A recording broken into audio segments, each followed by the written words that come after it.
जिस तरह तमाम पार्टीज को लेकर हर मुसलमानों के हर शोबे को लेकर आगे बढ़ रहा है, उसको सलाम। जय हिंद। सब मेरे साथ बोलिए, जय हिंद, जय संविधान, जय संविधान। आज संविधान के नाम से बात करना बहुत जरूरी है, क्योंकि ये जो अटैक है, ये जो वक्फ एक्ट है, ये कोई मुसलमानों पर ही अटैक नहीं है, ये हमारे देश के संविधान पर अटैक है। वो संविधान जो बाबा साहब अंबेडकर ने हमें दिया, ये उस पर अटैक है। वो संविधान जो फर्क नहीं करता हिंदू मुसलमान के बीच में, वो संविधान जो जाति को नहीं मानता, ये उस पर अटैक है। ये बिल कोई सिर्फ उलेमा का नुकसान करने वाली नहीं है, सिर्फ कोई दरगाहों के मुतवल्लियों का नुकसान करने वाली नहीं है। ये बिल हम सबको अफेक्ट करेगी। एक जो परसेप्शन फैलाया जा रहा है कि इससे कोई आम मुसलमान का नुकसान नहीं है, ये बिल्कुल गलत है। कब्रिस्तानों में हमको भी दफन होना है, मस्जिदों में हमको भी नमाज पढ़नी है। तो ये समझ लीजिए कि ये हर मुसलमान मर्द औरत के ऊपर एक अटैक है। ये लोग जो कहते हैं कि हम मुसलमान औरतों के खैरख्वाह हैं, एक हमारी बूढ़ी माँ थी जिसके सामने उसके शौहर एहसान जाफरी को जला दिया गया।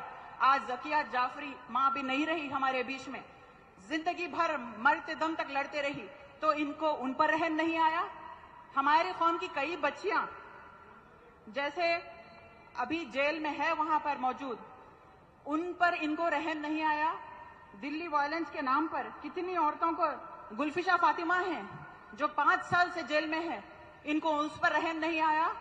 ये किसी पर रहम करने वाले लोग नहीं है। अगर रहम होता तो मणिपुर में जो हुआ, हमारे पीएम वहां पहुंचते। इनको किसी औरत पर रहम नहीं है, किसी पर रहम नहीं है। और आज ये जो अटैक मुसलमानों पर है, तो सब खबरदार हो जाइए। अगले क्रिश्चियन हैं, अगले दलित हैं, अगले शेड्यूल्ड ट्राइब्स हैं, ओबीसीज हैं, सब पर बारी बारी अटैक होने वाला है। संजय निरुपम जो शिवसेना के एक बड़े लीडर हैं, वो कहते हैं कि अगर ये शाहीन बाग बनाएंगे तो हम उसको जलियांवाला बाग बनाएंगे। आपने सुना होगा, उन्होंने कहा। उन पर कुछ एफआईआर हुई, लेकिन वो अंदर नहीं है जेल के, क्योंकि उनका नाम संजय निरुपम है। वो कुछ भी बोल सकते हैं, क्योंकि आज वो इख्तिदार में है, वो कुछ भी बोल सकते हैं। लेकिन वो याद रखें कि हम मुसलमान शहीद होने से डरते नहीं। आप क्या हमको शहादत से डराते हैं? हमारा तो वो अरमान है हर मुसलमान का, चाहे मुल्क के लिए हो, चाहे हमारे दीन के लिए हो, हर मर्द और औरत सामने आएगी। हम बैठेंगे शाहीन बाग बनाकर, अगर मुस्लिम पर्सनल लॉ बोर्ड का हुक्म हुआ, और देखेंगे कैसे वो उसको जलियांवाला बाग बनाते हैं। याद रखना कि वक्फ अल्लाह की जायदाद है। जब बात हमारे दीन पर आती है, तो चाहे मर्द हो, चाहे औरतें हो, हम अपने बच्चों को लेकर आकर बैठ जाएंगे सड़कों पर। अल्लामा इकबाल के चंद अशार के साथ मैं अपनी बात खत्म करना चाहती हूँ।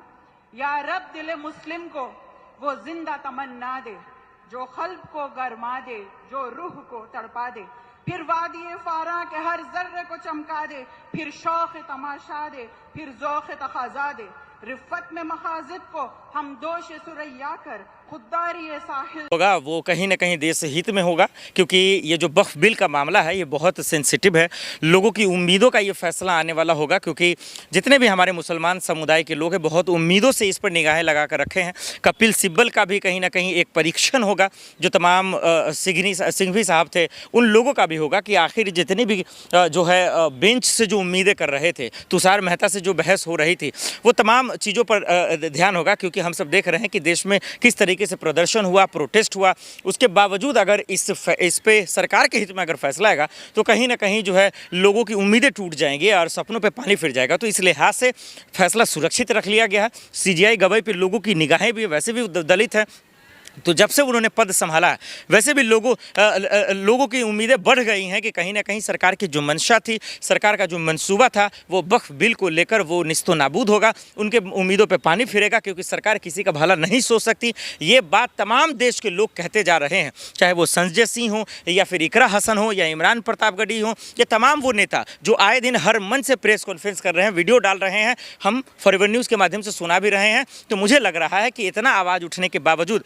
अगर अगर मुसलमानों के हित में ये फैसला नहीं आता है तो कहीं ना कहीं ये उनके साथ अन्याय होगा। लेकिन सवाल ये भी खड़ा हो रहा है, जो कोर्ट की तरफ से एक टिप्पणी आई थी, ये संसद द्वारा पारित हुआ हाँ, कानून है, बिल्कुल, हाँ। उस तरीके से छेड़छाड़ नहीं कर नहीं, सकते। बात बिल्कुल सही है, पार्लियामेंट से पास हुआ, लोकसभा से, राज्यसभा से, लेकिन वहाँ आपकी संख्या ज़्यादा है। इसका मतलब कोई भी बिल थोड़ी पारित कर लीजिएगा या पास करवा लीजिएगा। मैं मानता हूँ वहाँ आपकी संख्या ज़्यादा है, सांसदों की संख्या ज़्यादा है। इसका ये मतलब नहीं कि कोई भी कानून आप लाएंगे जो बिना किसी के मशवरा के, बिना किसी, भले ही सरकार कह रही है कि मैंने भाई लाखों मुसलमानों से मशवरा किया है, उसमें गैर मुस्लिमों को इंक्लूड कर लिया। भाई जो अल्लाह की ज़मीन है, जो उनकी प्रॉपर्टी है, जो उनकी दौलत है, जिस पर मुसलमानों का हक है, तकसीमों का, गरीबों का हक है, आप उस पर छेड़छाड़ करना क्यों चाहते हैं? उसके बीच में अरंगा क्यों डालना चाहते हैं? ये बहुत बड़ा सवाल है जो सवालों के घेरे में रहेगा। आखिर ये चीज़ गलत है, इस बात को समझना पड़ेगा।